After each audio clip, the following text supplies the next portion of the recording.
Hi everyone, कैसे हैं आप लोग। I hope everyone is fine here. आज जो हमारा टॉपिक है मेनली कार्डियक साइकिल है। बहुत दिन से वीडियोस नहीं आ रही थी क्योंकि मेरे एग्जाम्स चल रहे थे यूनिवर्सिटी में, तो बहुत दिन से वीडियोस नहीं डाल रहा था। तो आज हम कार्डियक साइकिल पढ़ने वाले हैं।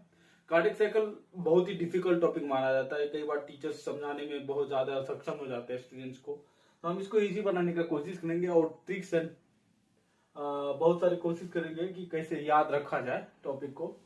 कार्डियक साइकिल होता क्या है मैंने। Cardiac cycle is contraction and relaxation of the heart. 1 minute ये मेनली एक ड्यूरेशन लिया जाता है कि contraction and relaxation of the heart. और 1 मिनट में हमारा हार्ट कितना बंधा रखता है। नॉर्मली हम लोग एवरेज मानते हैं 72 से 75 बार। कहीं किताब दिया है 72 से 80 बार, लेकिन 72 से 75 बार हम लोग मान के चलते हैं। अगर 1 मिनट में हार्ट 72 से 75 बार धड़क रहा है तो दैट मीन्स 1 मिनट में 72 से 75 कार्डियक साइकिल हो सकता है। तो नॉर्मली हम 72 को कंसीडर करके यहाँ चलते हैं। और एक कार्डियक साइकिल जो होता है 0.8 सेकेंड का होता है। अब 0.8 सेकेंड का कैसे होता है सर।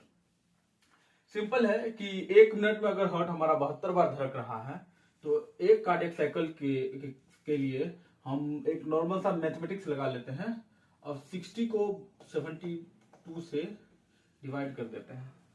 अब इसके कैलकुलेशन आप लोग कर लीजिएगा और देखिएगा कैलकुलेशन में एट द एंड रिजल्ट यही आएगा। अब हम जो कार्डियक साइकिल पढ़ने वाले हैं, मेन टॉपिक अब शुरू होता है कि हमारा एट्रियल सिस्टोल है, वेंट्रिकुलर सिस्टोल है और जॉइंट डायस्टोल है। स्टूडेंट्स मेनली यहाँ फंसते हैं। क्यों फंसते हैं?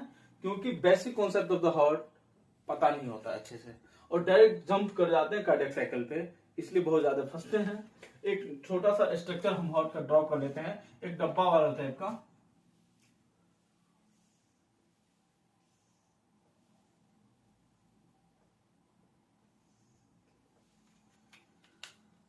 ये हमारा left side of the heart है, sorry right side of the heart है। ये है राइट एट्रियम, ये है लेफ्ट एट्रियम। ये है राइट वेंट्रिकल, ये है लेफ्ट वेंट्रिकल। अब जो एट्रियल सिस्टोल होता है इसको हम एट्रियम बोलते हैं। 2 एट्रिया होता है, 2 वेंट्रिकल्स होता है। ये एट्रियम है और ये दोनों वेंट्रिकल है।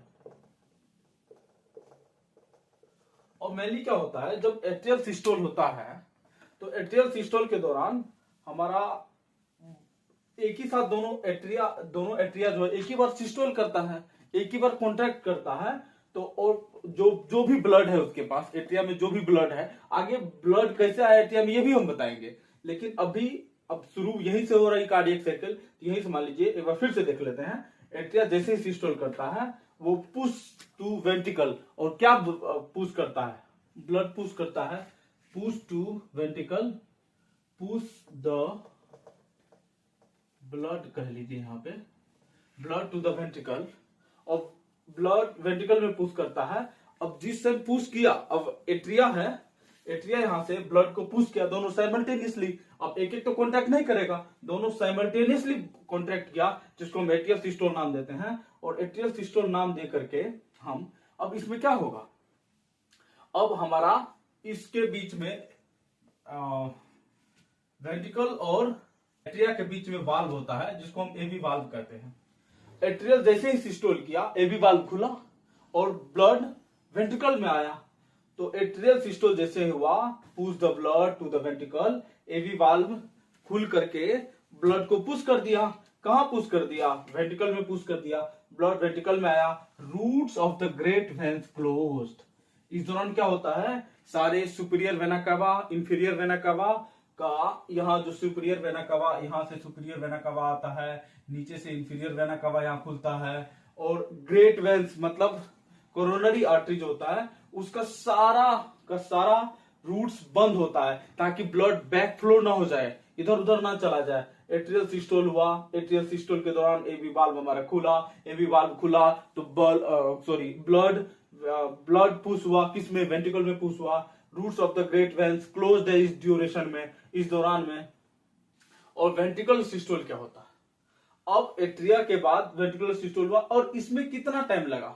एट्रिया सिस्टोल किया तो 0.1 सेकेंड लगा, 0.1 सेकेंड। और ये 0.3 सेकेंड का हमारा वेंट्रिकुलर सिस्टोल हो गया। अब वेंट्रिकुलर जो सिस्टोल होता है तो अब वेंट्रिकुलर सिस्टोल होने से पहले अब एवी वाल्व जब खुलता है तब कोई साउंड नहीं आता है, लेकिन जब एवी वाल्व बंद होता है उस दौरान एक साउंड आता है, उसको कहते हैं लब। यहां पे एक लब साउंड आता है। एवी वाल्व यहां पे बंद हुआ, एवी वाल्व जैसे ही बंद हुआ वेंट्रिकुलर सिस्टोल हुआ, वेंट्रिकुलर सिस्टोल हुआ, एवी वाल्व उस टाइम बंद होता है। अब एवी वाल्व क्लोजर जिसका साउंड कहलाता है लब। और इस दौरान अब एवी वाल्व तो इधर बंद है और सेमिलुनार वाल्व इधर बंद है, और इस दौरान जो एक फेज आता है जिसको कहते हैं आइसोवॉल्यूमेट्रिक कॉन्ट्रैक्शन फेज, क्योंकि न ब्लड अब तो न ऊपर जा रही है न इधर जा रही है, एक फेज में आकर के वेंट्रिकुलर सिस्टोल की तरफ बढ़ रहा है आगे। वेंट्रिकुलर जैसे ही सिस्टोल की तरफ आगे बढ़ रहा है तो उस टाइम क्या होता है, सेमिलुनार वाल्व अब आइसोवॉल्यूमेट्रिक कॉन्ट्रैक्शन है, अब पूरा एकदम से ब्लड फिल हो चुका है वेंट्रिकल में। अब ब्लड जैसे ही फिल हुआ वेंट्रिकल में, semilunar valve will open, semilunar valve will open, ejection of the blood.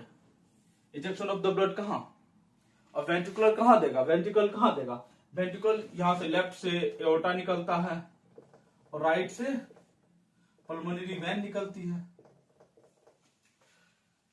Left और राइट दोनों ही को, लेफ्ट वेंट्रिकल और राइट वेंट्रिकल दोनों ही कॉन्ट्रैक्ट किया, और दोनों ही जैसे ही कॉन्ट्रैक्ट किया और ब्लड इजेक्ट हुआ, ejection of the blood, and the ejection of the blood occurs and it is going to aorta and pulmonary vein respectively. अब क्या होता है, अब इजेक्शन ऑफ द ब्लड तो हो चुका है, अब बॉडी में ब्लड जा चुकी है, लंग्स में ब्लड जा चुकी है, तो अब 0.4 सेकेंड के लिए एक फेज आता है जिसको कहते हैं ज्वाइंट डायस्टोल फेज। आप ज्वाइंट डायस्टोल फेज को देख रहे हैं, 0.4 सेकेंड के लिए होता है। अब ज्वाइंट डायस्टोल जैसे ही शुरू होता है, all the chambers are relaxing, सारे चेंबर्स रिलैक्स कर रहे होते हैं, एट्रिया भी रिलैक्स कर रहे होते हैं, वेंट्रिकल भी रिलैक्स कर रहे होते हैं, सब एकदम आराम से मौज कर रहे होते हैं। और उस दौरान सेमिलुनार वाल्व क्लोज, और उस दौरान सेमिलुनार वाल्व कहां होता है, एओर्टा में होता है और पल्मोनरी वेन में होता है। तो और यहां से एक साउंड आता है जिसको कहते हैं डब। अब लब और डब, ये इसको कहते हैं S1 साउंड और इसको कहते हैं S2 साउंड। ये फर्स्ट और साउंड है लब, और जो कब आया, लब साउंड कब आया, वेंट्रिकुलर सिस्टोल के दौरान आया। वेंट्रिकुलर सिस्टोल के दौरान, मतलब जब वेंट्रिकुलर सिस्टोल होने वाला था तब आया एवी वाल्व क्लोजर। एवी वाल्व क्लोज होता है, कोई वाल्व का, देखिए वाल्व का कोई खुलने का, कोई साउंड नहीं आता है, वाल्व के बंद होने का साउंड आता है। तो अब लब साउंड आया एवी वाल्व क्लोजर पे, डब साउंड आया हमारा सेमिलुनार वाल्व क्लोजर पे। और इसमें देखिए एवी वाल्व ओपन, यानी कि वेंट्रिकुलर फिलिंग हो रही होती है। अब एवी वाल्व इस दौरान ओपन होता है, अब क्या होता है, यहाँ पे पेसिव फिलिंग हो रहा होता है, एवी वाल्व में पेसिव फिलिंग होता है। आप देख रहे होंगे यहाँ पे देखिए 70% फिलिंग जो होता है ज्वाइंट डायस्टोल में, ये पेसिव फिलिंग होता है। पेसिव फिलिंग किसका होता है, पेसिव फिलिंग किसका होता है, वेंट्रिकल का। वेंट्रिकल का 70% ऑफ द फिलिंग जो है वो पेसिव फिलिंग होता है, और उस दौरान ये ग्रेविटी के कारण ब्लड नीचे आ रही होती है, वो ग्रेविटी के कारण ब्लड यहां से नीचे आ रही होती है, तो और एवी वाल्व उस टाइम खुल जाता है। ये ज्वाइंट डायस्टोल के टाइम पे खुलता है, और ज्वाइंट डायस्टोल में हमारा लगभग 70% जो ब्लड है, ज्वाइंट डायस्टोल में 70% ऑफ द ब्लड जो है ये हमारा किसमें भर जाता है, 70% ऑफ द ब्लड हमारा वेंट्रिकल में चला जाता है, और मात्र 30% ब्लड जो है, 30% ब्लड जो है ये हमारा एट्रियल सिस्टोल से भरता है। अगर क्वेश्चन आए कि एट्रियल सिस्टोल में कितना परसेंट ब्लड भरता है, एट्रियल सिस्टोल होता है तो कितना परसेंट ब्लड जाता है, ऑप्शन देगा 70, 30, कुछ भी दे सकता है, हमारा आंसर होना चाहिए 30%। उसके बाद 30% एट्रियल सिस्टोल जो होता है जिसको कहते हैं फास्ट फिलिंग, ये प्रेशर के साथ फिलिंग होता है, जब इंपल्स जनरेट करता है तुरंत ब्लड हमारा एट्रिया से वेंट्रिकल में जाता है, दैट इज फास्ट फिलिंग। और जो हमारा 70% फिलिंग होता है जो ज्वाइंट डायस्टोल के कारण होता है, ज्वाइंट डायस्टोल के ड्यूरेशन में होता है, वो हमारा पेसिव फिलिंग होता है। एक बार फिर से रिवाइज करते हैं, बोर्ड बहुत गंदा हो गया होगा आई होप, एक बार फिर से रिवाइज करते हैं। एट्रियल सिस्टोल के दौरान क्या क्या हुआ, पहले देख लेते हैं शुरू से। कार्डियक साइकिल हम पढ़ने वाले थे, contraction and relaxation of the heart होता है, 1 मिनट में 72 कार्डियक साइकिल होता है। तो एक कार्डियक साइकिल में 0.8 सेकंड का टाइम लगता है। 60/72 को हम डिवाइड करके देख लिए 0.8 सेकंड आया, और 0.8 सेकंड को हमने एकदम 3 पार्ट में बांट दिया। पहला हुआ एट्रियल सिस्टोल। एट्रियल सिस्टोल में क्या हुआ, push the blood to ventricle, blood ventricle में आया और एवी वाल्व खुला, एवी वाल्व ओपन होगा, यहाँ पे एवी वाल्व ओपन होगा और roots of the great veins close, क्योंकि ब्लड इधर उधर ना चला जाए, बैक फ्लो ना हो जाए। उसके बाद फेज आया वेंट्रिकुलर सिस्टोल का। वेंट्रिकुलर सिस्टोल में क्या हुआ, एवी वाल्व क्लोज हुआ, और एवी वाल्व क्लोजर के साउंड को हम क्या कहे, लब साउंड, और ये लब साउंड यहाँ आया, लब साउंड आया। उसके बाद एवी वाल्व जैसे वेंट्रिकुलर सिस्टोल हुआ, एवी वाल्व हमारा क्लोजर हुआ। उसके बाद एक आइसोवॉल्यूमेट्रिक कॉन्ट्रैक्शन फेज आया। आइसोवॉल्यूमेट्रिक कॉन्ट्रैक्शन फेज के बाद सेमिलुनर वाल्व ओपन हुआ, और सेमिलुनर वाल्व ओपन होने के बाद इजेक्शन ऑफ द ब्लड हुआ, और इजेक्शन ऑफ द ब्लड जैसे ही हुआ हमारा एक जॉइंट डायस्टोल का फेज आया, जिसमें all the chambers are relaxing.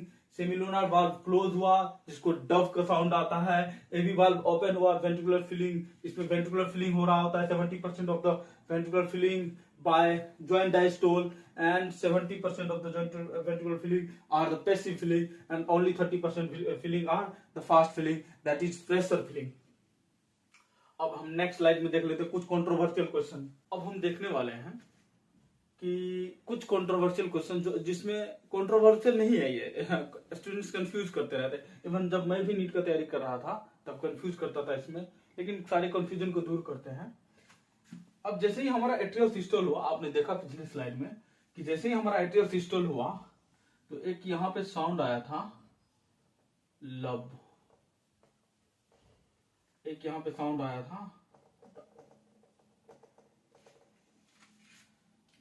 अब लब और डब के बीच में कितना ड्यूरेशन का डिफरेंस है, ड्यूरेशन ऑफ, अगर आपसे पूछे कि लब और डब के बीच में कितना ड्यूरेशन का फर्क है, तो लब और डब के बीच में भैया 0.3 सेकंड का ड्यूरेशन है। और अगर आपसे पूछा जाए कि डब और लब के बीच में कितना ड्यूरेशन है, ऑफ कोर्स 0.3 सेकंड। अगर आप ऐसा सोच रहे हैं तो आप बिल्कुल गलत है। हमें क्लॉकवाइज डायरेक्शन में जाना है, अब ऐसा थोड़ी होगा लब के बाद तो डब साउंड आया, ऐसा थोड़ी होगा डब के बाद लब साउंड आ जाएगा। जरूर लब के बाद डब साउंड होगा, या सॉरी डब के बाद लब साउंड होगा, लेकिन क्लॉकवाइज डायरेक्शन में। अब ऐसा नहीं यहां से 0.3 सेकंड हुआ, यहां से 0.3 सेकंड हुआ, नहीं, गलत। डब के बाद अब दूसरा जो लब साउंड आएगा, the duration of the sound is 0.4 second and 0.1 second, this is 0.5 second. Oh my God, ऐसा नहीं, नीट में क्वेश्चन आता है कंफ्यूजन क्रिएट करने के लिए, आपको कंफ्यूजन में रहना नहीं है। अब एक बात बताइए, एट्रियल सिस्टोल कितनी देर का था, एट्रियल सिस्टोल 0.1 सेकंड का है, और वेंट्रिकुलर सिस्टोल 0.3 सेकंड का है, और जॉइंट डायस्टोल 0.4 सेकंड का है। तो अगर आपसे क्वेश्चन पूछे एट्रिया कितने देर के लिए डायस्टोल कर रहा है, मतलब एट्रिया रिलैक्स कितने देर के लिए कर रहा है, सोचिए, वीडियो पॉज करके सोचिए आप लोग। मैं तो बता ही दूंगा क्योंकि वीडियो लंबा हो जाएगा।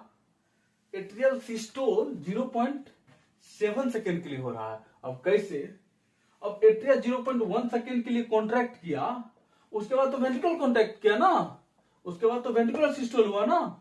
एट्रिया तो 0.1 सेकंड के लिए कॉन्ट्रैक्ट करके चला गया, 0.3 सेकंड जो किया ये वेंट्रिकुलर कॉन्टैक्ट किया, और 0.4 सेकंड के लिए वेंट्रिकुलर और एट्रिया दोनों रिलैक्स कर रहे हैं।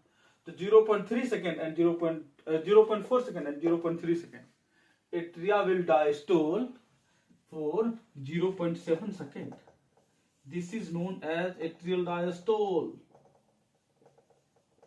अच्छा, एक क्वेश्चन और बता दीजिए, एक सवाल और है कि सर वेंट्रिकल कितना देर के डायस्टोल किया, अगर 0.3 सेकंड के लिए कॉन्ट्रैक्ट किया तो ये डायस्टोल कितने देर के लिए किया, सॉरी 0.3 सेकंड के लिए कॉन्ट्रैक्ट किया, हाँ, 0.3 सेकंड के लिए कॉन्ट्रैक्ट किया तो डायस्टोल कितने देर के लिए किया? डायस्टोल अब 0.3 सेकंड को छांट लेंगे, उसके बाद देख लेंगे। अब यहां से यहां चलेगा 0.5 second, 0.5 second will be the ventricular diastole. ventricular diastole. Oh my God! ध्यान रखिएगा, यही क्वेश्चन पूछा जाता है बार बार कि लव और डव के बीच में 0.3 सेकंड का ड्यूरेशन है, तो डव और लव के बीच में कितना सेकंड का ड्यूरेशन होगा? आपको कंफ्यूज नहीं करना है। यहाँ पे सबसे ज्यादा बच्चे कंफ्यूज करते हैं और कई बार टीचर्स भी स्किप करके निकल जाते हैं। स्किप नहीं करना है, और अगर स्किप ही करना होता तो मैं ये 2:30-3 बजे रात को वीडियो नहीं बना रहा होता है, 2:30-3 बजे रात को वीडियो नहीं बना रहा होता, क्योंकि कॉन्सेप्ट दो तो भाई कॉन्सेप्ट थोड़ा ठीक ठाक दे दो, बच्चे गाली न दे कमेंट सेक्शन में कि यार मास्टर टाइम पास करा दिया, 15-20 मिनट खा गया और कार्डियक साइकिल भी नहीं समझा पाया। और ऐसे ही वीडियोस के लिए हमारे चैनल को सब्सक्राइब कीजिए, लाइक कीजिए।